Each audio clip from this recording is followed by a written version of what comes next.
The volume up. Everything is perfect. The volume is a little too, like, it's really high. 2, 1, and we're on. Perfect. All right, cool. So we have Sam here today. How you doing, Paul. man? What's up, guys? I'm doing great. Thanks for having me.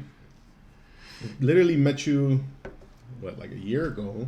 Yeah, right when you moved to town, just about. I met you like 3 when I first.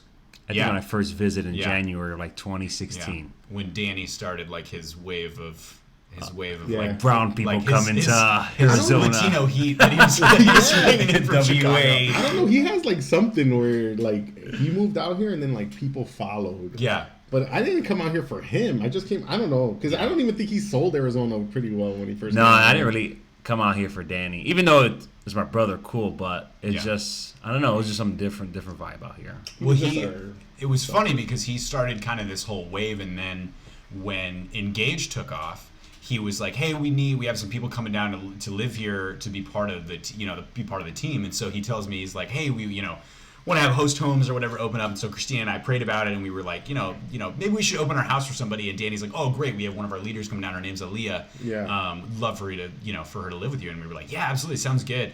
I told her like when I met her, I was like, I was like, I expected you to be Puerto Rican. Like, I was like 100%. Yeah. She brought us to the door. It's like, oh wait, Yeah. we gotta meet. we gotta call Daddy up. Yeah, she showed. It was awesome. She showed up in the Engage van, like the 16-passenger van, parked crooked in our driveway and everything like that. And she was like, "Hi, I'm Aaliyah," and I was like, "Yeah, I thought you were going to be Puerto Rican." So you for just sure. opened your house, like no picture. No, and That's it was crazy, dude. funny too because when it was brought up, we kind of, and I think one of those things, unfortunately, I think in the church today is like that kind of happen, or I mean in life, I shouldn't say in the church, but in life, that happens, and we kind of think like, oh, somebody else will take care of it, like somebody else will open their home, like I don't have time for that, it's not gonna work, whatever. But I just remember like sitting in church, Danny brought it up, and I remember my wife just kind of looking at me, like just giving me like a gentle glance, and I remember thinking like, we're gonna have somebody living with us pretty soon. Like I just knew that look from her meant like a check in her spirit, Yeah. And when she came to live with us, I want to say it was June. So she moved here the worst time of the year for sure. But it was funny because she was a leader and we expected a student. And so we didn't expect them to show up till like August, right? Oh, that's true. So we said yes. We're like, yeah, absolutely. We'll open our home. We have like a full guest room. It's not like she's sleeping on our couch. And Danny is like, cool, she'll be here this Friday. And it was like Tuesday morning. And we were like, okay. And so we kind of like had to shift some stuff around in the guest room, but like we have all of, before we were married, we have like all of Christina's stuff in our guest room, like her old stuff. So like we have a bed, we have a dresser, we have there's a whole closet in there and everything like that. So, but yeah, no, we just were kind of like, okay, let's do this. So she's been with us since June, man. And it's awesome. It's great. And you're from Arizona? Like No, Christina is my wife. Mm-hmm. So I'm originally from Washington State. I've been here. What made you come down here? Oh, dude. So we, in 2005, well, I should say back in 2003, my brother and his wife got married. My brother got married when he was 18. Oh, okay. My big brother. And so he moved down here with his wife to kind of start fresh, like start a new chapter. Well, my mom, like 2 years in, so it was 2005, was like terrified like grandbabies are going to show up and grandma's going to be 1,500 miles away. So she comes down and goes to some AG church with them. I think it was Scottsdale First Assembly, which was like Scottsdale Air Park area at the time. And she meets somebody randomly and goes, is like, hey, what are you here for? And she's like, oh, I'm here to see my son and his wife. And she's like, oh, so you're just visiting? She's like, yeah, we'd love to move down here, but I'd have to find my husband a job. And the woman is like, oh, what does your husband do? And they're like, my mom's like, oh, he's a financial analyst. And the lady was like, oh my gosh, I work for the AG district, like now the network.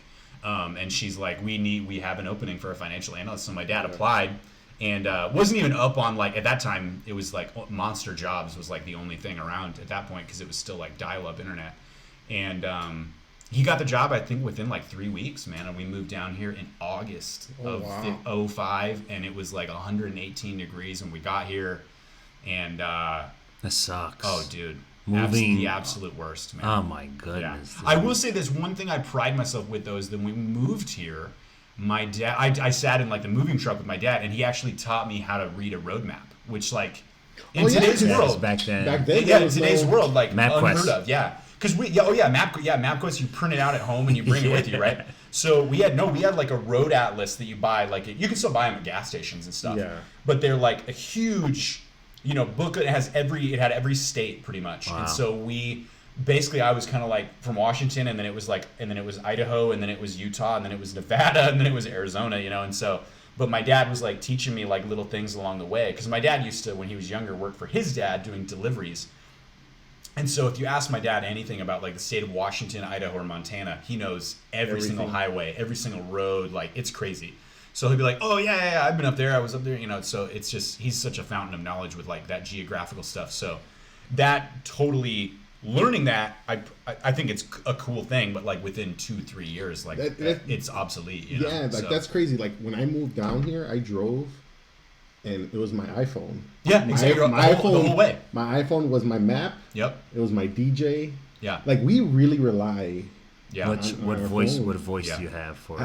I have an Australian. Yeah. I love it. Dude, I have the. I think I have the British. The British Yeah, one, it's just like you. Yeah. You know what? I think that's where you find men's like fantasies in. If you're gonna date a guy, look up his Siri. If he has the basic Siri, he's a boring guy. Yeah, American woman. But if he has a British or an Australian, like something's up with this dude. I think the reason I changed it though is I found out like somebody was telling me, I cannot remember, and maybe I'm even mistaken at this point, but someone was telling me that like the woman who did the voice for Siri is actually like a really sweet old grandma lady. She lives Really? And and for me, I was kind of like, I don't know if I want that. Like that kind of makes me feel, because like I'm kind of like, I'll yell and scream at Siri if like she gets something wrong, or whatever. Yell at the lady? Yeah. And so I think I felt a little bad about it. But if it's British, I think maybe in my mind I chalk it up to like, oh, she's not from here. Yeah. Like, she doesn't know me. She doesn't really know. She doesn't really She's know. not This is listening to me. this is Arizona. She doesn't know Arizona. Like she knows, like if we were in London, I'd listen to everything she had to say. But here, maybe not. Yeah, no. But that's a joke. I wonder what guy has the guy Siri voice, because there's a guy Siri voice. I remember back when I want to say like 2011 MacBook Pros, which actually is what you and I both have. There is an automated like a little it would have been like Snow Leopard iOS, like way back. There was like a little voice automated thing you could do, and it was a guy, and it was, I think his name was Alex, and it was so like robotic. It was so robotic. Oh my gosh! But I remember doing that and thinking like, oh, this is so much fun, because I could be like, Alex, open Safari, and he would like it was. And then that was way before. That was like before the iPhone, practically. What do you use? Is it Waze, Google Maps? I typically have found Google Maps for me only because Christina and I have had like some issues like with our last apartment. Apple Maps like couldn't find our apartment. Like no matter how many times we put it in, they could not find it. I remember ordering Christmas gifts and finding out like our Christmas gifts were being like held at a post office because Apple Maps couldn't find our apartment. I was like, what? No, yeah. So, and that's a different voice altogether. I'm just thinking like, if somebody has the guy Siri on, like Ted Bundy would have a guy Siri on. Because like, have you ever heard the guy Siri? Boy, come here now. Oh, is it Turn rough? left. No, I've never. Oh, okay. I'm just thinking like, you have to be. be a psychopath. Like, you want to listen to a nice soothing voice. You want to listen to a guy. Yeah. It sounds like turn left. Right. Left. Yeah. Like, I don't know. You said Ted Bundy. Did you guys see that on Netflix? Oh man, dude, I haven't yet, but man, it looked. Dude, it's crazy. Yeah. No. I like binge watched the whole night. Oh, I grew up knowing about Ted Bundy. Oh sure, yeah. And Jeffrey Dahmer. Jeffrey Dahmer was because of Chicago, because we were by Chicago. Yeah, and the other guy, Gacy, John. Oh, John Wayne Gacy. John Wayne Gacy, because he was by Chicago as well. I remember in my preschool, like it was yesterday. Our preschool teacher sat us down and opened up the newspaper, and it was his picture. John Wayne Gacy. Yeah, and all right, but it wasn't at the time because I don't think John face of fear. Was it John Wayne Gacy? No, it was Homie the Clown. Remember Homie the Clown? That was a black clown. He was going around. Oh no, that was on The Living Color. No. Yeah. No, but there was a Homie the Clown in Chicago. Yeah. It wasn't like national news. It was just Chicago. In the neighborhood. He was abducting kids or taking kids. So Homie the Clown, was it based off of like the little homie? No, like the Homie the Clown from In Living Color. You remember In Living Color? Oh damn! I remember seeing. So I'm younger than you guys. Like, but I remember seeing. Like Homie don't play that. Boom, you hit you with a sock. But there was this guy named Homie the Clown in Chicago And I guess he would tell kids, like, come with me. Oh, no. And so I remember my teacher opened up the thing. Yeah, then it makes it perfect sense that your teacher would do that. Yeah, and she's like, if you see him, he's not a friend, he's a stranger. Stranger danger, And then I remember we were at a birthday party, at my cousin's birthday party, and then down the street, like in the corner, there was multiple clowns on the corner, and they were doing this. Oh, no. They were doing this to me. And my brothers and everything. He's doing, and we ran inside. He's doing a beckoning motion. Yeah, no. And we ran inside. We lived in a pretty good neighborhood in Chicago. Like growing up, we lived like a predominantly like white neighborhood. I always ask my parents like, why didn't we grow up like in Pilsen? Pilsen's like Mexican. It's like Little Mexico. Oh, sure, yeah. Yeah. And my dad was like, we just never wanted to give you guys an excuse to say, oh, I'm in a gang or anything like that. So he would take like 3-4 jobs. Just so that we lived by Wrigley Field in Chicago. Wow, okay. And so that was the area that was like being targeted. And I'm like, man, I remember those clowns. And then all of a sudden they're like, I don't know if they got caught or anything. It just no clue. Just fizzled out. But that was my fear of too much attention maybe raised, and they kind of panicked and stopped doing it. John Wayne Gacy and all these guys started coming out, and this freaking series. I knew about Ted Bundy because Juan's somehow is like a Wikipedia, so sometimes he would say stuff, and I would just kind of look it up. Yeah. But this one, man, it goes into depth about him, and I mean, first of all, he's a handsome guy. Yeah. Well, they're making a movie. Zac Efron's playing it. Well, they already made it. Yeah. They already made it. Yeah. And so, like, it's because there's one scene where he takes off his shirt. Oh, no. It's like a 6-pack. Yeah. But in real life, Ted Bundy was like all skinny, handsome guy. Yeah. But they're making him seem like what's in real life. He was a handsome guy. And then in court, after he killed people, after he killed these women, they were interviewing women, and they're like, so what do you think about him? Well, he doesn't really look like he's a murderer. I wish he could talk to me. Yeah. And we're like, what the heck? Yeah, you would be victim number 40. Yeah. Because I love in the trailer, too, it shows like all these pictures of women, and then all of a sudden it shows like on the ground, who knows if it was even from one of his cases, but it's just like a hollowed out skull laying on the ground, and it's like, oh. No, he did. Okay, that's the kind of guy, you know. There was a Lifetime movie I saw when I was like younger of him. They made like a Lifetime Ted Bundy movie. And I remember, like, in one of the scenes, he had, like, a woman's head in the room, and he's putting makeup on her. Oh, God. And his wife knocks on the door, and he's like, 1 minute! You know, and he was, like, normal. She had a daughter. Yeah. And he never did anything to the daughter. But he just had, like, freak, like, fetishes. But what I didn't know is he didn't admit, like, he kept on denying, but it was, like, a week or 2 weeks before? It was the day of his execution. He finally admitted. He confessed to everything. Like he was gonna kill himself, and one of the guards, I think, was like, you know, you killed all these people, and you think really throwing this in the face of God is gonna make it any better or something like that. Right. And so he's, you know, I guess he pretty much didn't want to go to hell. And, and I think he prayed and he repented or something like that. Sweet. I talked to one.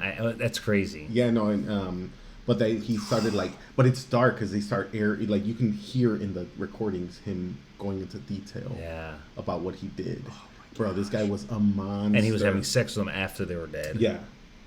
So that was wasn't also Dahmer. They found out that he was doing that too. That was kind of one of his things. He was eating them.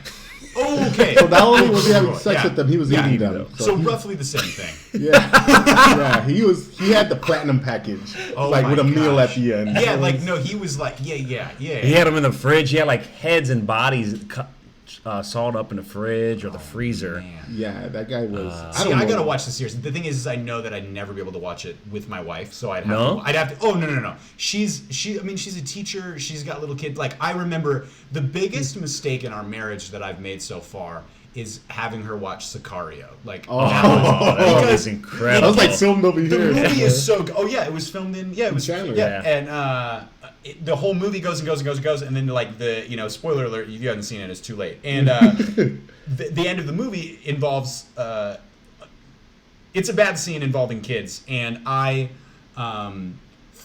totally forgot about that scene because like I love the guy that wrote those movies. He was actually like an actor in Sons of Anarchy, and every movie he's written is plus 95% of Rotten Tomatoes. He's killing it.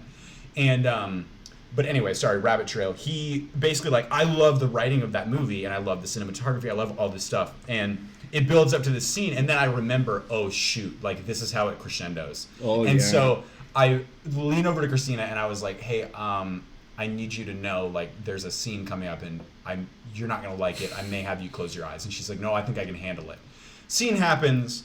She's immediately bawling, like just in tears, right? Because the thing is like my wife she's a third grade teacher, and so like that for her rang so true, and just so real, and I remember being like, this is so far my biggest mistake as a husband. Like I was like, this is bad. So I had we still don't talk about that. Like, she was like, it's my student. That was my student. Right? Like, Yeah, you know what I mean. So yeah, that was it for her. It was not good. So the crazy part with the Ted Bundy, me and Mom were talking about it. So he repented, and that's why we're crazy if we go to heaven.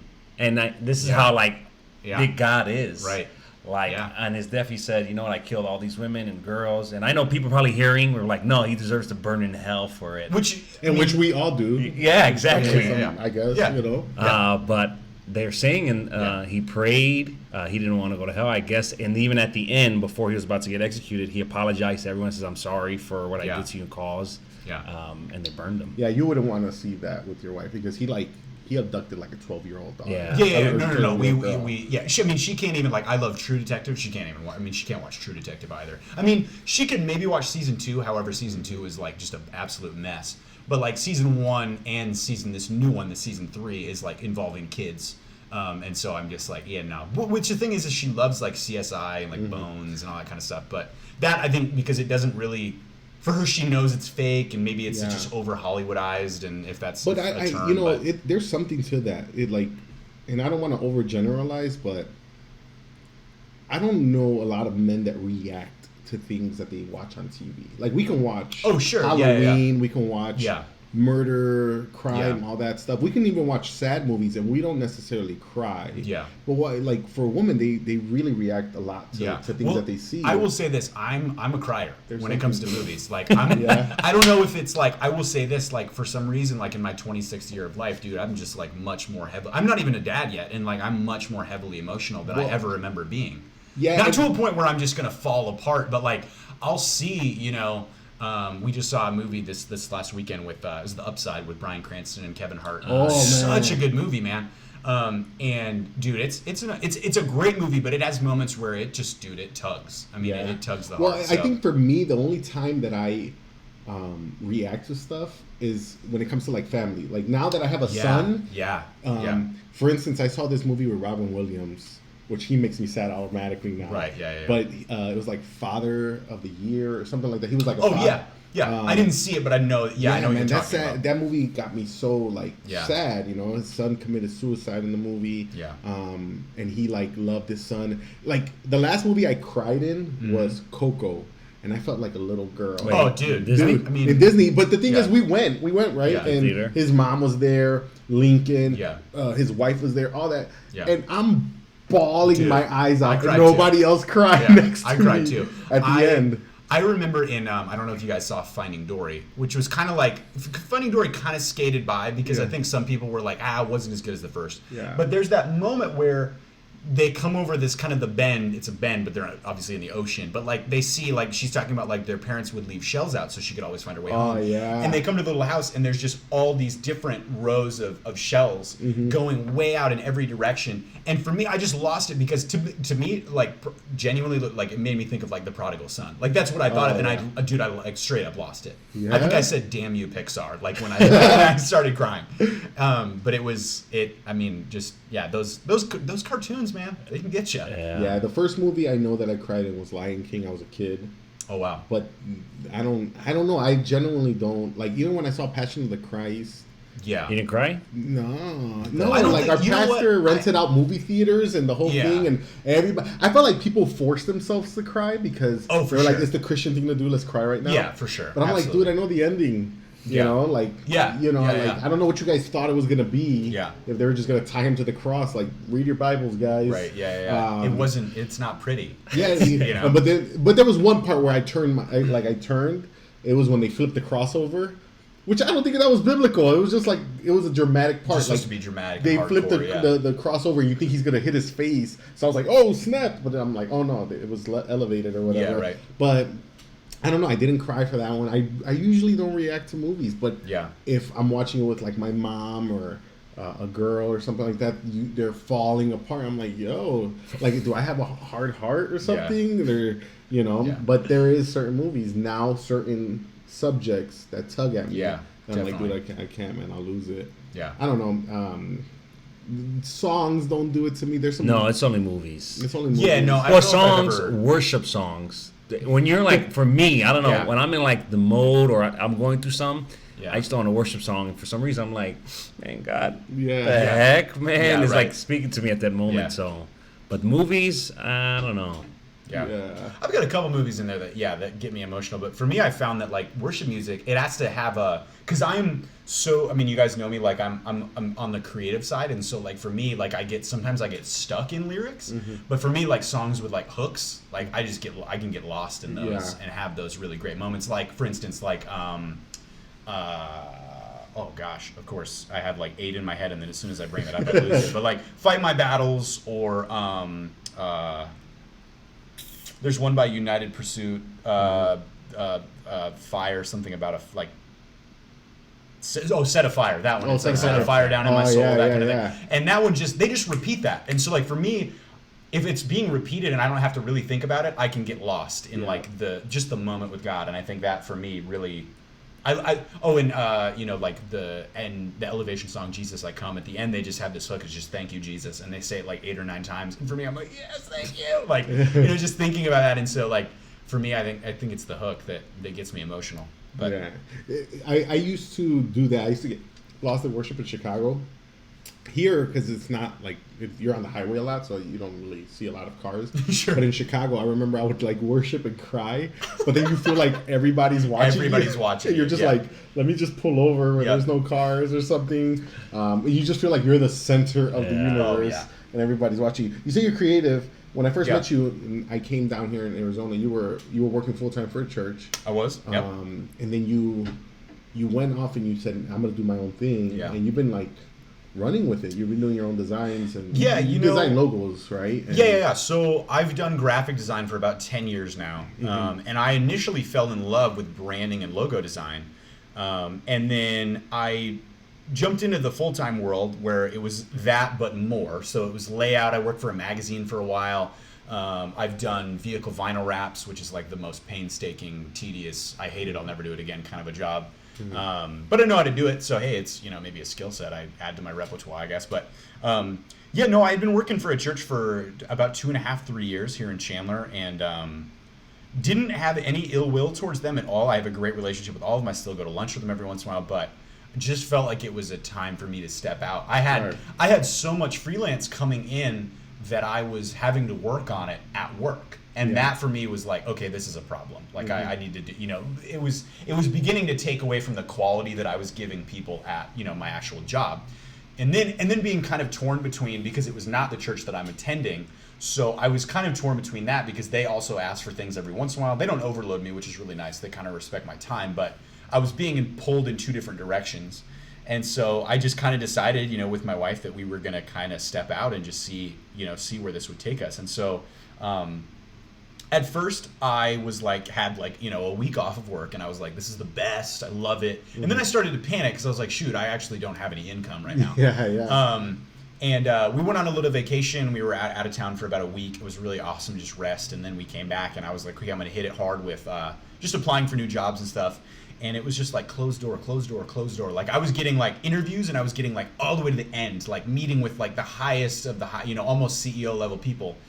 And then it would be it's just not going to work out at this time. But they would always be so sorry about it. They'd be like, but we loved you. We hope, we hope the best, whatever. And I was just like, cool, yeah, whatever. I was respectful as much as I could, but at the same time, I was like, why don't you just hire me then? But I just kind of started, I came home one day and I had been applying for stuff, and it was just closed door, closed door, closed door. I met with a few people that I really trusted. I got to hang out with you guys a little bit, which was awesome, just to be able to hang out with people that kind of understand the creative process. And I just kind of sat down with my wife and I said, what do you think about me just trying this, this freelance thing? And I said, the first game plan was I sent out my resume to about 15 different churches and was just like, hey, I'm available for freelance work if you guys need anything from series branding to whatever you need. I'm available, and it just started happening. Like all of a sudden, I just was getting response after response. I've been able to work for CCV, which has been really cool. It's a big church here in the Valley. I've been able to do some website stuff with them. And then what was cool is they started giving my information out to other people. Like all of a sudden I got a call. Yeah. I got a call one day. It was crazy. It was a total God thing, not me at all. I had gotten turned down for a job, and it was like the last straw. And I was frustrated. I was mad. And so I went out in the backyard and I started just pulling weeds, like surely out of anger, like just frustrated, just pulling weeds, cleaning up my backyard, because I was like, you know what, I've been telling my wife I'm gonna do this, whatever. I've been pulling weeds for maybe 10 minutes. I get a phone call, and it's this company, and they're like, hey, we got your number from, you know, so-and-so over at CCV, the creative director there, and we need somebody to come in and work for us, like as an overflow designer, just for a couple days. And I was like, yeah, sounds good. Like our creative director's out of town, and we need to have it was like a PowerPoint and some other branding stuff, like a couple flyers done really quick. And I was like, yeah, it sounds cool, whatever. And they asked me my rate, and they're like, okay, we want to give you more than that because it's, you know, it's like a last minute thing where it's, you know, we're stealing your time. And I was like, oh, sure, okay, cool. So I get there, work for them for 5 days. At the end of the 5 days, they like me so much, they asked me to come back on Tuesdays and Thursdays from now on. So I've been there about 6 months, just 2 days a week, and it's really nice. And then along those lines, the GCU thing happened. I'm a part-time professor at GCU working in the co-fab. Don't just skip through that. Yeah. I'm Bruce Wayne, by the way. No. That was another God thing. That I was sitting at home, and I was with Christina, and we were laughing because Christina graduated from GCU, and I remember like the worst times of our relationship was me having to go visit her there because like the security guards were always rude. Getting there was like I'd have to drive 45 minutes to get there, park, then walk 20 minutes to her apartment. I mean, it was just the worst, right? And so I remember when she graduated, I was like, praise God, I'll never have to go back to this place ever, right? And then I'm on Indeed looking for jobs, and it was like adjunct professor of design at Grand Canyon University. And I was like, opened the job application, and I showed it to Christina. I was like, babe, wouldn't this be so funny? And she was like, you don't have a master's, like they'll never hire you. That's legit what she said to me. And, thanks for the encouragement. Yeah. So, and yeah, the best response is like, you don't have a master's, there's no way. And I was like, okay. And so and out of that, and I do love her, she is my absolute best friend. But sometimes you got to be real with your best friend. And so she's like, you don't have a master's, they will never hire you. And I was like, yeah, we'll see. And so I applied. Oh, man, that must have been sweet. Yeah, dude. And I applied, and they called me within like 2 days, man. Whoa. And they were like, it was the recruiter at first, or like the talent acquisition or whoever, called me at first, and she's like, I'm going to put you in touch with the head of the design and media. She got me in touch with her. She called me. I went in for an interview, and they gave me like, in that interview, they were like, here's your books, like start prepping for your class. And I was like, all right. So, but what was crazy is like, they never told me like, you're hired. Like that never happened. And so I was like, am I starting on August 15th or whatever it was? And she was like, oh yeah, you have 2 classes. Like you're good to go. Wow. And I was like, all right. So, I mean, it's not as glamorous as it sounds. I'm not like wearing sweater vests and speaking to 200 students. It's like 20 students at a time, and I'm only there from like 8 to noon on Monday, Wednesday, Friday. So it's a really sweet gig, and it's cool to see. It reminds me of like when I fell in love with design. And for me, like one of the things that I always talk about is like passionate people. If you're a true passionate person about one thing or the other, you truly just want to make more passionate people. Yeah. And so for me, being able to find that and see that in my students has been like so rewarding. And then it helps me problem solve my own stuff. And then I get to teach them like practical stuff. Like today we talked about like creating an invoice and how to price well and how to, do all this stuff. And so it's awesome. Well, and that's the thing. Like when I said that it was not really because of Danny that I moved down here. I remember Danny telling me, like, if you move down here, Juan, there's a lot more opportunity for you. And I'm like, I live in Chicago. Chicago's like a big hub of creatives, and I can do stuff out here. Yeah. But I didn't notice like the church culture out here. You say that you do stuff like part-time for a church. Yeah. I do stuff part-time for a church out here. In Chicago, I would have never been able to do that. Oh, no way. Yeah, no. In Chicago, like when I first moved out here, I remember he told me like, he works for a church, but he comes to our church. Yeah, and right. I'm like, That doesn't add up. That doesn't add up. Because in Chicago was like, you're here, you attend, you serve on Sunday morning, all that. Exactly. That's it. Well, you're doing stuff for other churches. Soul Why? is mine. Your soul is mine. Yeah. We're also taking 10% out of your paychecks, like automatically. Yeah, automatically. You won't even see it. It's like you're tithing without even knowing it. But like in Chicago, I did it for free. And I'm like, what? They hire out here for that? And it's like, yeah, man, this is like. Yeah. This is really where you're going to get an opportunity. And I didn't see it until slowly I started getting jobs. Yeah. And I don't have to be hired full time. Right. I can have another job, and then I can go and I just see that difference. Yeah. That you have a set in your mind, like, this is how things run, and then you go somewhere and everything's brand new. Well, I think that really comes down to also is so you being from Chicago, you've got like these hubs of innovation all over the country, right? So you've got, let's say, Seattle, LA, Chicago, New York. If there's any other East Coast places that I'm missing, whatever. But you've had these big hubs of San Francisco, for instance, like one of those. So I remember reading this book by Malcolm Gladwell called David and Goliath. I don't know if you've ever read it. And it talks about this idea that like so many people see David actually that's a rabbit trail, I'm sorry. But so many people see David as the underdog when truly like David was like, he knew how to sling that stone, you know what I mean? And so, but what he talks about this girl who he knew who was like, graduated from high school, wanted to go into law. So she thought, I need to go to Harvard, right? So she goes to Harvard and she flunks out, like hardcore, real quick, flunks out. And then she goes, I think it's because she goes to Brown, like she goes to another law school and she graduates top of her class. And so it's like this idea that you have a certain skill set and you know where to go. But if you immediately think that you need to go to the biggest pond, so like you're a little fish, you just graduated from high school, you decide to go to be the little fish in the biggest pond you can find, you're gonna get swallowed. So, but if you go like, and I see Phoenix as this. Phoenix is a mid-sized pond, and it has a solid number of mid-sized fish in it. And so what's interesting about Phoenix is it's definitely a place where there's a lot of implant people, like people that have come from all over the place. So a lot of people will like hang out here for a little while, get trained up, and then they'll go back to wherever they came from, or I want to move on to bigger, better things. Right. I feel like it is like a gateway. It's like a gateway drug. It is. And so the church culture out here with designers is so different because it's not an attendance thing or a Sunday morning thing, and I think that more business-like. It's more business-like, and there's so many churches around here that do it with the worship pastor thing, or the I shouldn't say worship pastor, but their worship teams are all contractors from other places. And so like, why can't we do that with design? Why can't we network that better and leverage it to where we're, even if it's I know that there's I think it's called Historical Agency or Historic Agency. It's in Chandler, but they're basically, that's their kind of idea, is like create a hub of church innovators like videographers, animators, designers, worship people, all that kind of stuff, and get them in a pool together, basically, and be able to contract them out. And like, let's say somebody needs video, and I'm like, I don't know video, but Juan does video, and I can connect you with Juan, So it's just it's a matter of networking and networking for the right reasons. And I like out here, you can either be one or two people that I see. Either you're really glad with your 9 to 5. And you can work and retire, which is fine. And then there's like people like us that were like, I'm not happy with this. Like I wanna be better. I wanna pursue. And I agree. Like sometimes we feel like we're the big fish, and then we go somewhere and it's like, it's a bigger pond. I remember there was a girl in my high school. My high school wasn't the best. Our high school wasn't the best high school in Chicago, but this girl was accepted into one of the top high schools in Chicago. You have to get accepted into a high school? Well, it's like a private? It was a private one that she got accepted to. Okay. But her dad was like, you want to go to, I think it was like Yale.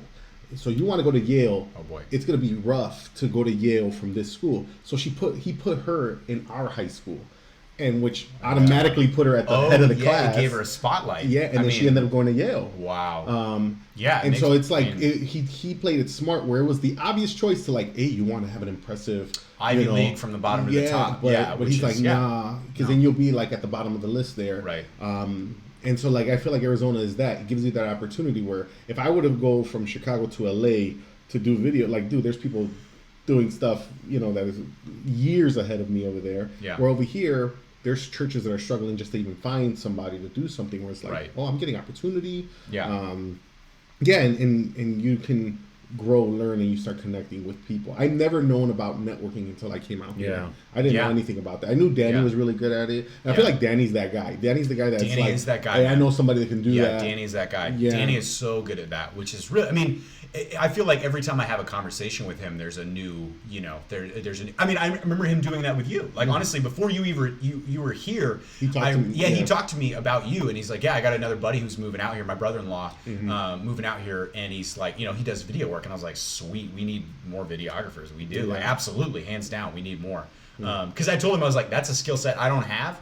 But like, I love being able to pair up with people like that and create something from top to bottom. I mean, because for me, it's much more rewarding to be able to team up and collaborate with someone and have like, because my graphics that I develop are flat. Like they don't move, they don't do anything. But with the right skill set, somebody else can bring them to life and make them move and make them, do all that kind of stuff. So and you could see like the value of networking that I never saw. Like I just heard an interview with the owner of the 76ers or from Philly. His name is Robert Kraft. That's from Robert Kraft from the Patriots. Patriots. Him. I don't know why I said Philly. He's like really cool with Meek Mill. Never in a million years would Meek Mill, this rapper from black rapper from Philly, be cool with old white guy, Trump supporter. This guy just got out of prison, but like they're friends and they networked and they're able to like now get into business together. And that's awesome. And I never saw the value. I thought like you're my friend, so my friends I network with, or people that I like, or people that I agree with in everything. Then I can network. But like no, like networking is like, dude, you just have to kind of put yourself out there and talk to people. Yeah. And networking should never be networking is not networking if you're trying to climb over people. But if you're trying to just connect with people and be able to advance the field that you work in, that's awesome. But if you're like, I want to hang out with this guy so that I can meet who he knows and then elevate myself, then I think that's a problem because that's really more about you than anything else. Not that you guys are guilty of that or Meek Mill. Oh no, we are. These guys. Well, that's the issue where people get, especially in ministry, where they get jealous. Where definitely. That's why they want to be that bigger fish in that little pond where I'm King Kong around noticed. here. I'm noticed. And the moment I start connecting with other people or start going around people, it's like, well, they're a little bit smarter than me, or they preach better than me, or do better graphic design or videos. They're gonna take my spot. Yeah, they take my spot or take the spotlight. And I think that's also a very toxic way to look at it, is saying like my spot. Which I know that's just the words that you chose to use in that sentence, but like that's the reality of it, is like your spot was given to you. Have a spot, and it was given to you by God. And you advancing it on behalf of yourself is actually going to make you end up way less satisfied, way unfulfilled, all that kind of stuff. I mean, it's really not going to get you anywhere. Like it's going to get you sad and tired and lonely. It's really what it'll do. Speaking of a spot, we talked about it last week. We want to talk about it on the podcast. You know James McDonald? No, I don't. Man. James McDonald. You ever heard of James McDonald? James McDonald, I don't know too much of him. I know about him. He's from the Chicagoland area. Yeah. Okay. And love Chicago. Never been there. Don't know anything about it, but I love it. Well, he's got a radio station, and he's pretty big out there. And all of a sudden now he's in a lot of heat. He's a mega church pastor. Big time. You remember Mancow from the '90s? Mancow Radio. I think that was that sounds so familiar. But he had a show though. He was big. He was like Chicago's Howard Stern. I don't know. He was like a shock jock. But anyways, he goes to his church. And okay, I was going to say this guy was a shock jockey and he became a pastor. Like, wow. So this guy wrote an article for like the Chicago Sun-Times or whatever, and he pretty much put all the church's business out there. All the pastor's business out there. Pretty much this pastor is being investigated now. Well, what happened was there were some bloggers that went out and they just out of nowhere, they started talking junk about the church and the finances. Hey, show us this is where the finances are going. Okay. Then James McDonald, the pastor, said, you know what? I'm going to sue these bloggers. Yeah. I'm going to sue them for what they got. Their defamation of all character, this. all that. So when that was going to go through, they said, okay, you're going to sue them. but we really need to see your finances though. Like lawyers and stuff. So that's when he was like, I don't think I want to sue them. Yeah. Oh no. So that's when people were like, skirt. Wait, hold on. Yeah, that got you in the hot water immediately. Yeah, so you backed out because you don't want to show your finances. You don't want to reveal the finances. So they're coming to find out the church is like in debt, $46 million, something like that. Yeah. And then this guy Mancow. This is all alleged. How do you keep buying stuff? $46 million. How do you buy another coffee if you know you're $46 million? Well, like from what Mancow puts down is that he said that he got really close with the pastor, and that the pastor calls him in to the meeting and allegedly is like, we're gonna need you to make like a big donation to the church. And Mancow, he's like, I was unemployed at the time, and he's like, well then why don't you sell some of like your favorite things, like and he's like, I have a family and and so then Mancow tells the pastor, well, why don't you sell your Harley? And he's like, no man, I love my Harley. He's like, why don't you sell yours? And he's like, if you give versus me giving, let's see who will be blessed more. Something like that, he said. Pretty much like telling him, like, you need to give. And then he encouraged them, maybe you should buy a house in Florida. And then when you die, give the house to the church. Like, he was like, what? Oh, boy. Yeah, and then, and so he pretty much outed his pastor on this thing. Mm-hmm. And he was like, you preach accountability, all this stuff. And so now I'm holding you accountable. Man. When you do these things, like, what's your answer? Like, you're... people need to know where the money's going. Yeah. So now he's on sabbatical. He just went on sabbatical for the past 2 weeks, 3 weeks. All of a sudden, God called him. Dude. God called him. Take a break, man. Hit the fan. Did he call him to that house in Florida? And he has a house in Michigan. He has a house in Michigan, but he's in Florida. He's in Florida as well. He has a house in Florida and in Michigan. That's where his sabbatical is. He's going to Michigan, he's going to freeze to death. But now it's in Florida. His sabbatical's in Florida right now. His sabbatical's in Florida. Of course it is. So now they're investigating. All this stuff is happening, but we're talking about like all this stuff's coming out with these big time pastors. Yeah. Because John Gray was not too long ago. Yeah, I heard about that. Heartbroken. So all these pastors are coming out. It's like, dude, what the heck is happening? Well, there's a lot of things just... I think because of the information that we get so fast, now we're able to see things that maybe in the 90s was happening, but we just never knew about it. People knew how to keep things in hush. That's actually really funny to say. Because I was listening to a podcast earlier today, and I was listening to it was like they were just kind of lamenting, honestly, the same direction about like, it's so funny that nowadays, because of information getting to us so quickly, a lot of people say the world is moving faster, and it's not. Information just getting to us quicker. But one of the things that he said was that it's crazy nowadays we're seeing stuff come to light that was like maybe happening in the 70s, 80s, 60s, whatever. But like in that time you were doing, and it doesn't justify anything that anybody did, but like at that time, like you wouldn't foresee it coming back to light because of the fact that like at that time, like there were landlines and newspapers. Like that was, and the nightly news, and the nightly news would have like the crazy major stuff, like what's going, like, stuff going on in the Middle East, maybe. I mean, if it's the 90s, and, and so it's just, it's talking about, like, interesting, like, you would have never foreseen that to catch up with you, but, like, now, especially, and also living in the age of outrage, for sure, but we're, stuff is just, like, boom, boom, boom, these little pockets are just blown up of stuff that's been going on, but no one ever thought. Well, the thing is, everybody has a camera now. Everybody can report stuff. Like, the whole thing that happened in Washington, D.C., somebody recorded that off their phone with the Native American man and the kid with the MAGA hat. That would have never happened in the 90s because would there have been cameras there? Would that, it would have just been somebody would have been just talking about it. Man, dude, this happened in, Washington, D.C. Right. Now, I remember in the 90s, though, CNN got caught up because this one guy, remember when you used to have like big satellite dishes like in the back of your house? He had one and he got the feed of CNN and they were green screening that they were in wherever the Gulf War was, and they were acting like they were there, they were really they had a green screen and they had like false props in the back, and so this guy like outed them, and he's like, no, I caught their feed and I saw their green screen, and so now like you can go on YouTube and look at the footage. It looks ridiculously fake. Like the guy's like, oh my god, there's a bomb, and he puts on like a gas mask. No, but he's really like in the top of the CNN building in the United States. And not too long ago, green screens were hellaciously bad too. Like just so awful. Yeah. Like the hair texture wasn't right. You see pixels. Yeah, it was like pixels floating in their head, and dude, you had to be bald for it to even look close to real. No, and if you see it, you can tell this is a green screen. Yeah, but so back then there was no way of proving it. Yeah. Now, forget about it. You know, everybody is. You know, Reddit is a big time. Like they'll interrupt what's going on, and like we get stories as they're going. We don't get no longer like this is the finished product. Yeah.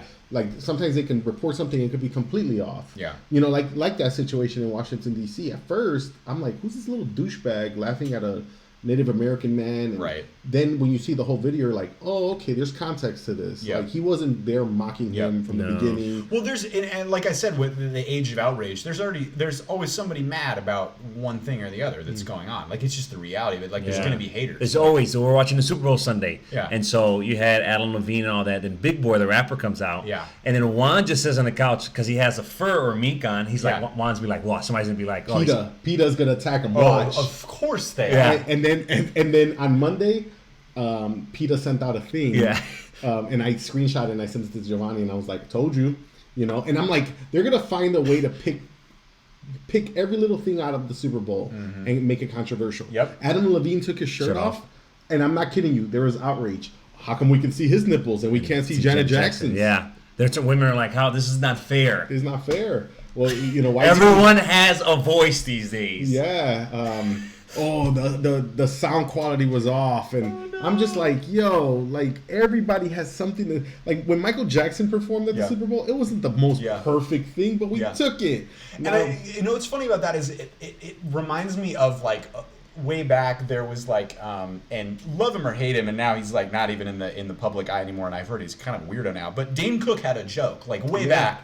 Dane in the Vicious Circle, he had a joke that he was a man. Yeah, bro. so back when the Vicious Circle, it was like the Comedy Central. He had dude, say what you want about the dude. He sold out Madison Square Garden. Yeah. Like say what you want, I don't care. Yeah. Like at this point, I know he's a little bit weird. But what was the outrage with him that all of a sudden he dropped off the face of the earth? He was stealing jokes. Oh, from Louis C.K. Louis C.K. Yeah, and he admitted to it. Yeah. But okay, and then so circling back, so he had a joke that was he kind of laughed about how I love going to the movie theater because the movie theater is the only time all of us in our lives get to be a critic of the trailers, right?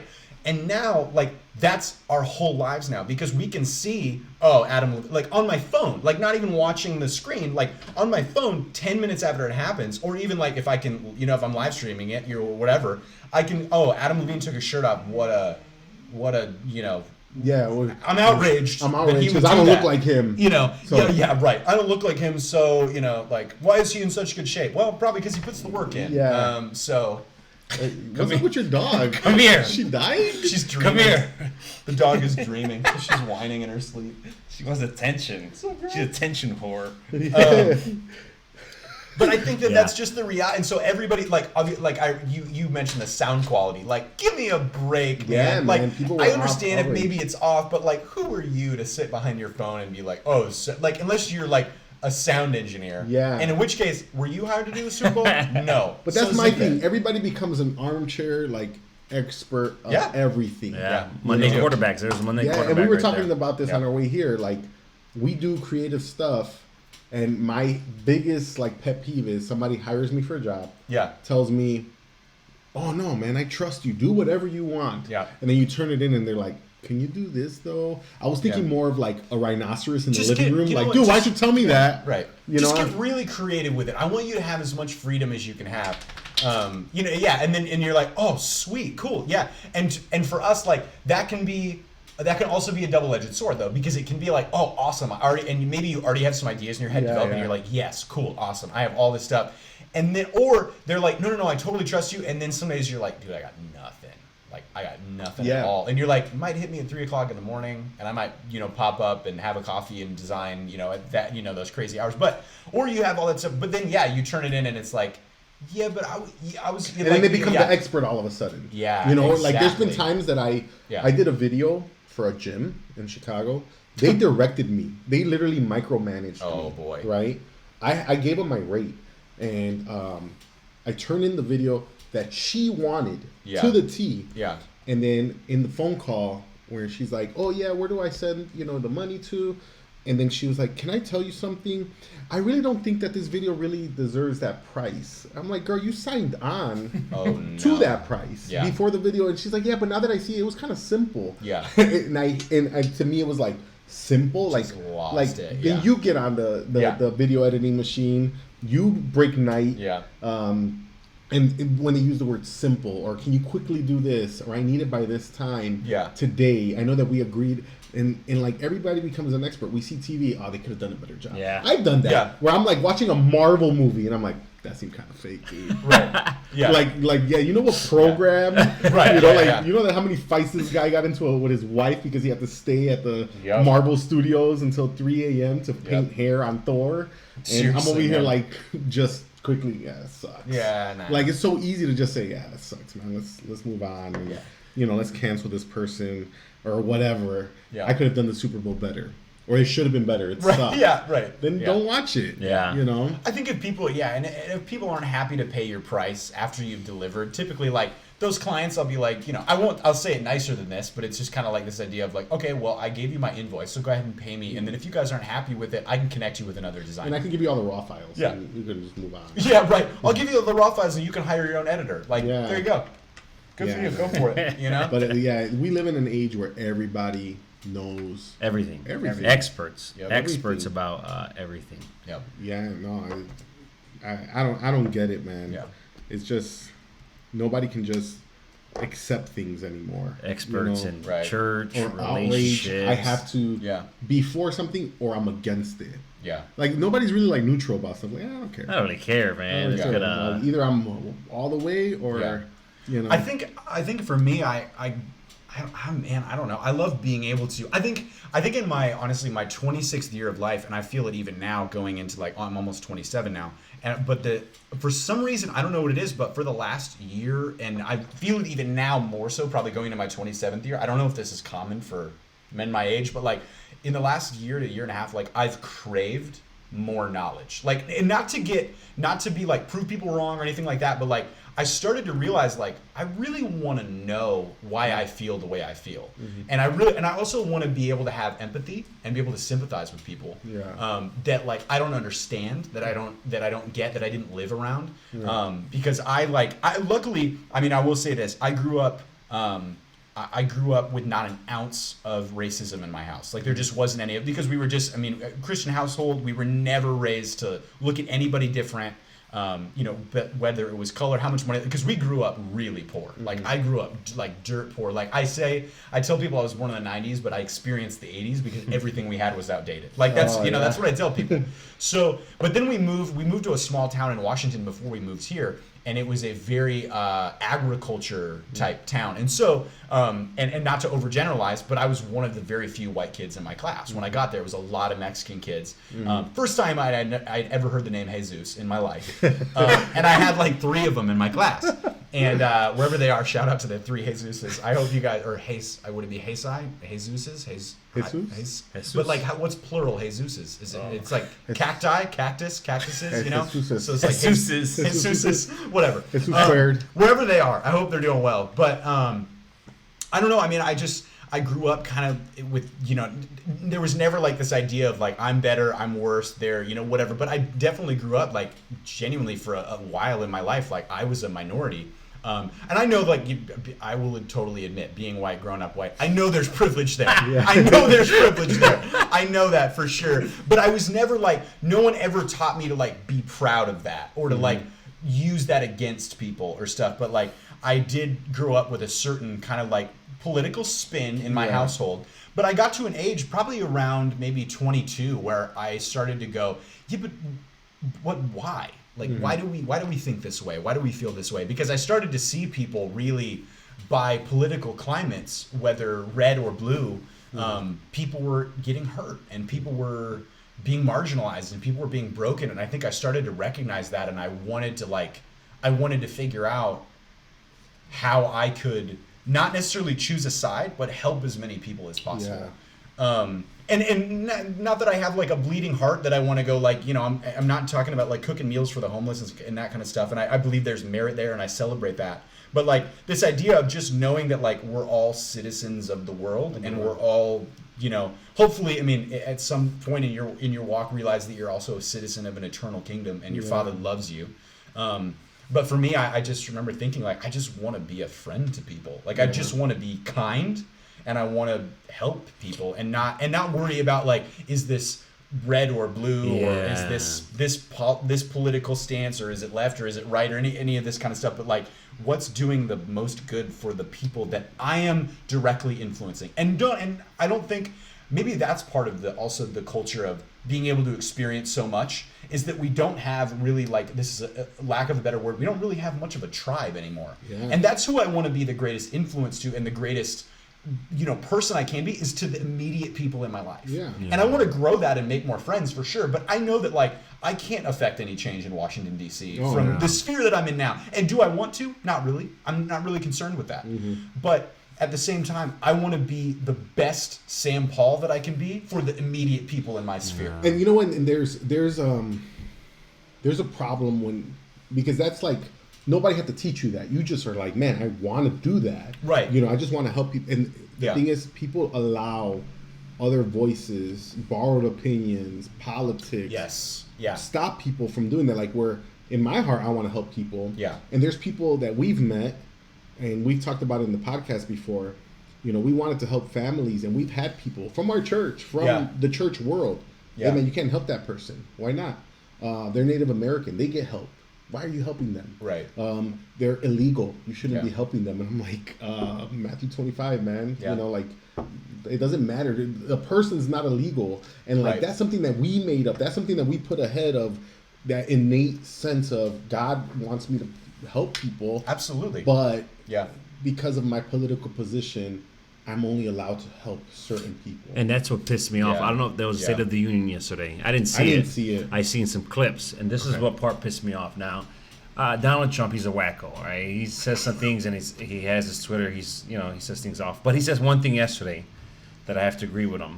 He was talking about the abortion. He says, you know, a month ago we saw some people in New York and some legislators or Senate smiling and rejoicing as they're signing that they can kill a baby right before they're born. So that's like killing a human being.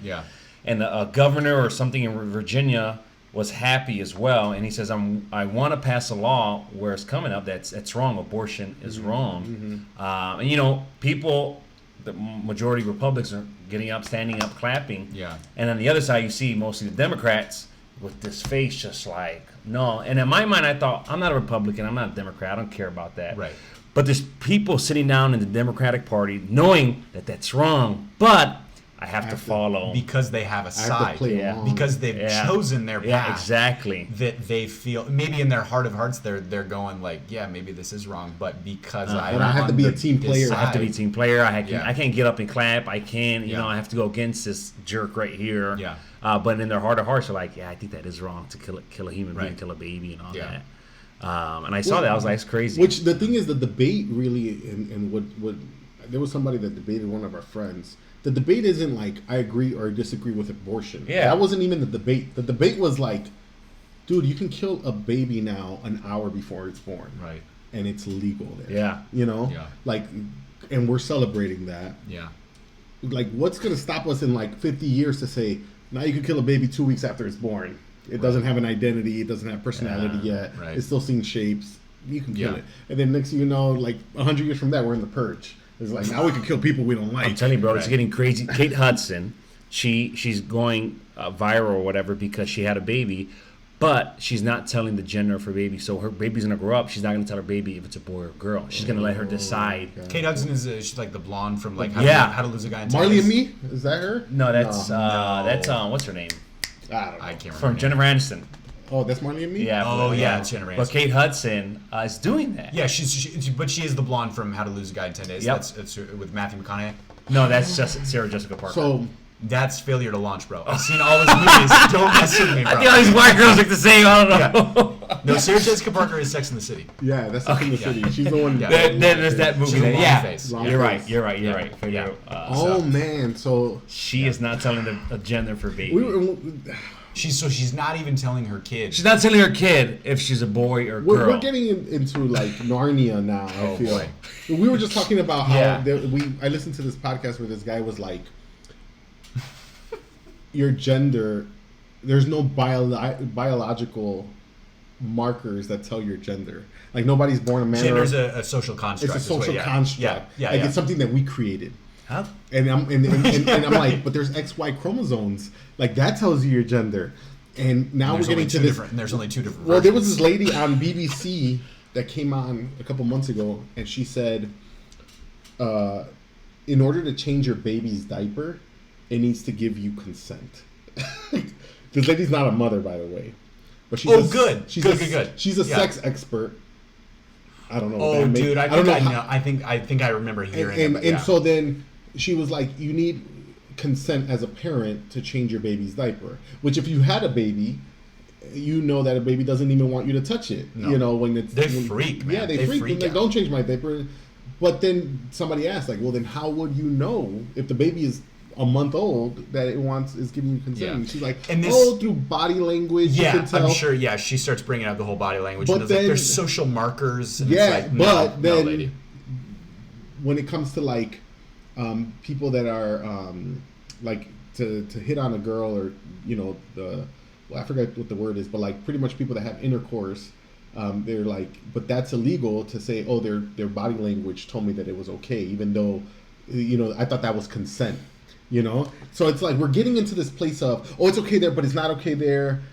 We need to do this. You can't assign a baby a gender. Yeah, it's so much bullcrap. Like, you know, I'm not, we talked about homosexuality and all that. Like, you see what the Bible says. I'm not one to judge. I can't say, hey, you're going to hell, you're going to this. Like, it's up to God. Yeah, like, we want to love anybody. Yeah, we want to love anybody. And you can turn this podcast off. You can say, this is all, you guys are super Christian. When it comes to this, I seen the other day, I think he or she was 18, 19. They had a party. The mom had a party for her because she finally came, or she's born again. She was a girl, but now he's a boy or something like that. So they had a big party. The mom, she's like, he came out of a box, or she came out of a box. She's dressed like a guy. And she's like, yeah, I've been trapped in this woman's body, but now I'm taking the role as a man because I'm a man. Yeah. In my mind, I'm like, it's so much bullcrap. Like, in my mind, I'm thinking, what the hell is this? Yeah. And back in the day, that was, you know, back then it was a disease, or not a disease, a disorder. It was classified as gender dysphoria. It was called. Yeah. You know, back then, if you know. And it was like, it was unheard of. Like there were so few people that had done it. They did documentaries about those people. Like that's how few people it happened to, because they genuinely at that point were believing it was like a disorder, and so they were like, "Wow, we got to document this because this is crazy." This is crazy. But now it's like flipped. It's like, if a person is born a man and wants to be a woman, now they're a woman. Even though they have a penis, even though they have all of that. You don't have to, by law, you don't have to do anything. Tomorrow, Giovanni Cedeno wakes up and says, I'm a woman. By law, your job needs to address you as a woman. The law, the government, you can go and change your ID. You don't even need to go and get an operation, nothing. Well, you can take your gender off of your ID now, like completely off. Mm-hmm. Like you don't even have to have it. Yeah, and jobs these days, what I was filling out is male, female, or I decline. I choose to identify. Yeah, no, and then there's these people that are gendered fluid. So that they just wake up each day and they get to decide, Giovanni. And not even each day. Worlds, bro. They can do it like per hour. They can be like, I'm a man. Oh, now you're talking to Susie. I feel like that's the movie Split. You're thinking of the movie Split. No, that's what we're living in, the movie Split. You know, I heard, and I like, again, I'm not a guy that, I'm not Republican, Democrat. I'm just like, dude, let's talk common sense here. You know, I saw this one clip online where a girl was talking to Ben Shapiro. He's like a super conservative guy, and he's talking about that. Yeah. And she's like, well, why can't girls be in the Boy Scouts? And he's like, because it's a Boy Scouts, it's predominantly male, you know, whatever. She's like, yeah, but where's that written? He's like, in the name, Boy Scouts. Yeah. And she's like, no, but that's a social construct. And and he said something, and I'm like, yeah, why aren't people doing this? And then since he said it, now people are doing it. He's like, how old are you? And she's like, 20 or whatever. And he's like, why aren't you 60? And she's like, because I'm only 20 something. He's like, no, right, because you were born on a certain day, and so now you're this age. You were born a woman. You're a woman. Yeah. But now there's in Europe this guy that. The guy that wanted to be self-identified like 30 years younger or something like that? No, that was one guy. He wanted to date. Okay. He wanted to date younger women. No, there's another guy that identifies as a 9-year-old girl. Oh, cool. Yeah, and he got adopted by a family with a 9-year-old girl in it. So then he said, "Oh, now I'm an 8-year-old girl because I want to be younger than my sister." What the fudge, dude? And like he's taking baths with them now. No. And so like my thing is this: where do we stop? You know, because there has so. If we're labeling this as, okay, now we have to do this. Like, and don't get me wrong, if somebody wants to change their name, I'll call them by their new name. But you can't make me believe that now you've always been a woman. You know what I mean? You choose to identify yourself as like, not do whatever the change. hell you want to do, right? Yeah. But it doesn't mean that you're right, to me at least. You know? Yeah. That guy Ben Shapiro, again, he said, he's like, my grandfather was schizophrenic. And he's like, back then, we would send him to the doctor. He got lithium, and he was better. He can function. He's like, but if we were to tell him, "Oh yeah, you're right. The radio is talking to you, grandfather," you know, like we would look crazy, right? That somebody's like, "Oh yeah, you're hearing voices. Those voices exist." He's like, but now if somebody says, "Well, I'm a man," and then in an hour I'm a woman, we have to believe them, and we have to now force people. By law in Canada, I think it's illegal. I think it's illegal to call somebody by the wrong gender. Like if you're saying you're a female and I call you a sir, I can get like in trouble. Like now. fined like $500. But there's like 75 different. I heard that there's so many. It doesn't make any sense. Zer, and like everybody has like a label now, and I'm like, man, we're just getting into this place now where you know, let's step back a little bit. What are we doing? I've been reading this book recently called it's called The Coddling of the American Mind, and it's by Jonathan Haidt and a buddy of his. He's a oh man, what is he? He's a psychologist. Psychologist or professor of ethical morality at Harvard or Yale, one of the crazy big schools, right? Ivy League. Super duper smart guy. And he basically is writing this book, and it's like the coddling of the American mind, and then it was like how bad ideas and good intentions are setting up the next generation for failure. And one of the things that he talks about, and whether this is really foundational towards, I kind of believe it is, but between all of the confusion that's happening now, is that we are, and I'm not a parent, so I can't really like overgeneralize, but one of the things he talks about is like we are not allowing our kids to experience enough risk as they grow to basically like everything like we're talking about now, there's so many different boxes for things now that we're creating basically we're creating roadblocks everywhere we go. And so one of the things he talked about is he goes, you know, my kids have this thing, and he, you know, he puts it out there. He goes, I'm not saying I'm the best parent ever, I'm doing it right, but like I have this thing where like when my kids turn 9 years old and they live in like downtown New York, like they're wealthy, they live like right off Central Park, but he goes, we live like up on the 10th or 11th floor or whatever, something like that. They're crazy rich. And he goes, when my kids turn 9, he's like, I think he has like a boy and a girl. And he goes, I send them to the grocery store with a list, alone, without a phone. And he goes, and I just, and he goes, and I just, and what's crazy is like parents nowadays think like they're going, oh my God, like I would never do that. But like, I remember as a kid, like I would just get on my bike and ride away from my house, and I'd be gone for 2 or 3 hours, and my parents were like, "Oh, Sam's just out riding." And granted, we lived in a nice neighborhood. I'll say that, but I wouldn't say nice, but like friendly neighborhood. And I mean, and so, but he was talking about this park that exists in New York, where they live. That it's like you have to sign a waiver for your kid to go into the park, but it's basically like a contracting company set it up, and they just put tools. And like there's hammers and nails and hand saws and boards and all sorts of stuff, and it allows kids to go in there and just be constructive. And so like, and it basically, and it says like, parents, leave. Like put your kids in there. You can close the fence so they can't leave. Like you can kind of, I mean, I don't know if they lock them in, but it's a fenced area. And then it's just like, parents, leave. Like what you can watch from 200 yards away or whatever, and make sure that they don't like, you know, cut their head open. But like leave and let them develop on their own and let them and like he was talking about, he goes, I remember, you know, kind of like leaving and then standing behind a tree and watching my son like hammer nails. And he goes, he was hammering away and having a great time, and then all of a sudden he hit his thumb with the hammer. And he said he put down the hammer and he kind of held his thumb and he kind of rubbed it a little bit, and you know, and he goes, and then he, you know, kind of whatever, rubbed it a little bit, and then he picked the hammer up and kept hammering, and he said he hit his thumb about 3 or 4 times, and he would stop and he would massage it a little bit, and then he would just keep going.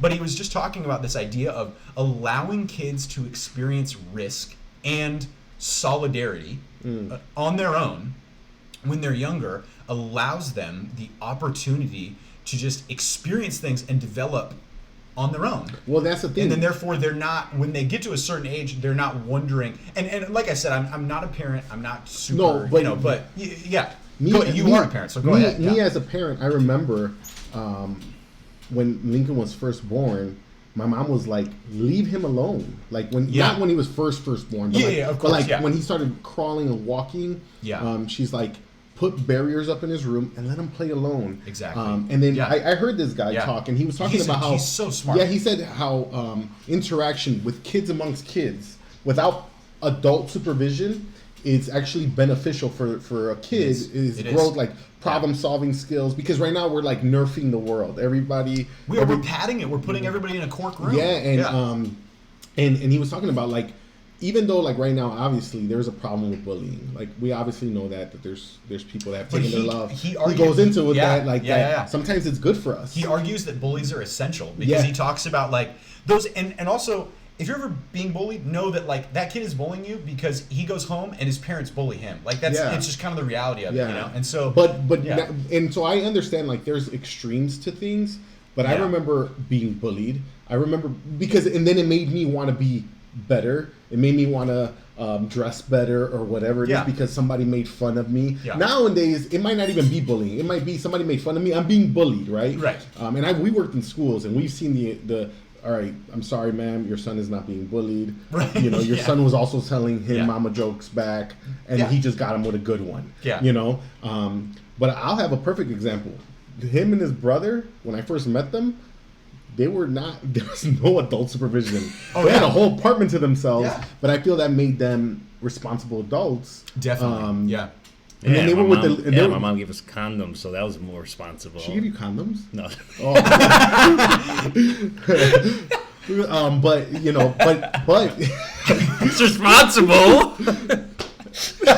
Like my mom, I was 10 years old. One could argue that is responsible. Yeah, no, but I remember being left alone in the house, and I'm not saying this is right. Yeah. But I was left alone in the house since I was, 3rd grade. I would be left alone. My parents would leave. They had to go to work. Yeah. On Saturdays, they would both go to work, and I would be with my brothers, and we could literally do whatever we want. Oh, yeah. You know, but it made us grow. It made us, who's going to cook? Who's going to, now everything is like, oh, DCFS or CPS is going to get involved. And, but I do think that we need to experience sometimes failure. We need to experience heartbreak. Yeah. Not everybody should get a medal for playing. Like, no, you should lose so you can learn, because when you go to work and your boss fires you, you need to learn how to, and I feel like a lot of people don't know those things. Yeah. And so when they experience a heartbreak, or when they experience a firing, that's the people that go back to their jobs and shoot up the job, or or do something crazy to their girlfriend because they can't handle rejection, they can't handle disappointment, because they've never learned it. Yeah. And we grew up in a time where we just had to kind of deal with it. I remember growing up. I mean, I would like, if it was summertime in Spokane, we had down the road we had like the community pool. Dude, I lived. Yeah, Spokane, Washington's where I'm from. Oh. That's my hometown. So I would hop on my bike at 10 o'clock in the morning, because that's when the pool opened. I would ride down there. I'd be there till 6 o'clock at night. And like, and my parents just knew. Like, it was just like, oh, Sam's at the pool. Like, and I would let them know, but like, they were never like, oh, he drowned, or like, oh, he got, like, it was never like, they just knew, like, I hopped on my bike, I had my towel and my swimsuit, and I was gone. We were like, all day at the pool. This is the thing, it's fear, because right now we're in a fear type of, well, what if somebody, the statistics of somebody being abducted is really, really low. Oh, yeah. But we make it a big thing. Oh, what if somebody takes you? Yeah. Well, it's become a big thing because information makes it to us so fast. Amber Alert. Yeah.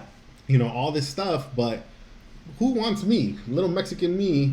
I'm going to the park. I'm going to the pool. We used to go to the park. We used to walk everywhere. They better feed me. They better feed me. They're going to take me out like this guy. We can't even keep him alive. You know. Have you seen him when he was a kid? Yeah, dude. When I was a kid, I looked like a 30-year-old. Yeah, he was just like. Yeah, I look like one of the road warriors from WWE. Oh, no, but you were that kid that you were like the kid in grade school who's like you'd like see his parents like owned a restaurant because he was eating good all the time. And my parents did own a restaurant. Great job. No, well, I remember one time I was like 15. I go over his house, and he's like, "Yeah." I'm like, "Oh, where's everybody?"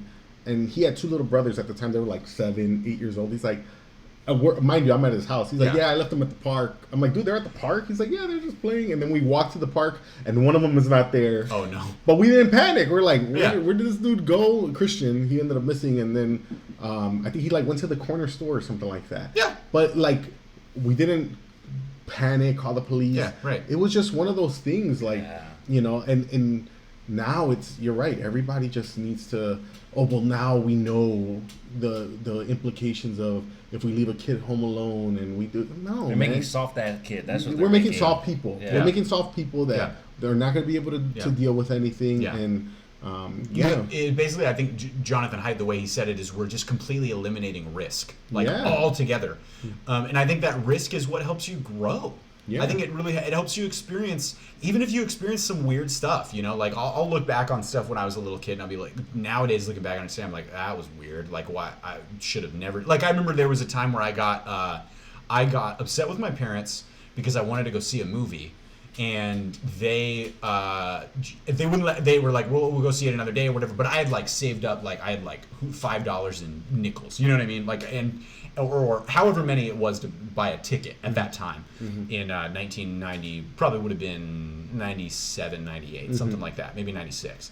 And I was probably 4 or 5. And I remember just leaving my house and just walking, you know, like, and I remember getting like stopped by and I mean, rightfully so, I got stopped by a cop. You're 4 or 5. I just want to go to the theater, the movie, and just have a good day to myself. I'm just like, I'm just taking a walk, just getting. Rightfully so. Yeah. I hope so. Yeah. Somebody else. Yeah, I showed him my Apple Watch, told him I was just trying to fill the rings, and no, he. You know, I remember him being like, so, "What are you doing, son?" You know, and I was just like, "Oh, I'm just going to see a movie." You know, and like, I think I remember him. He didn't escort me back or anything like that, but I think he just told me go home. I was maybe a half a mile from my house. I mean, like, and I knew the way back. So, but I just remember him. He was probably one of those like. Today, that would have been a news story, though. Oh, for sure. Yeah. That would have been on the top of the news. For sure. Who are these parents? Yeah. That are horrible. Yeah. It would have at least been trending on Twitter. I mean, it would have been, if at best, you know what I mean? And so, but yeah, no, and I think I just turned around and walked home, and I think at that point, I had, like, as a little kid, you get mad, but I walked it all off, you know? Yeah. So I got home, and I was just like, I probably went to my room and... Well, think about it. Home Alone, went to that bed. Movie, the concept... Yeah, that's a crime right now. Oh, yeah. What? You went to Florida, you left your kid at home? Yeah. You're going to get your kid taken away forever. For sure. You know what I mean? Yeah. Like, you're right. Like, Lincoln, my son, he just discovered, like, fear, which I probably gave him because we watched Chucky. But, but no. Chucky's the same size as him. I know. But now he wants Chucky. Oh, okay. Anyways, that's a different story. But...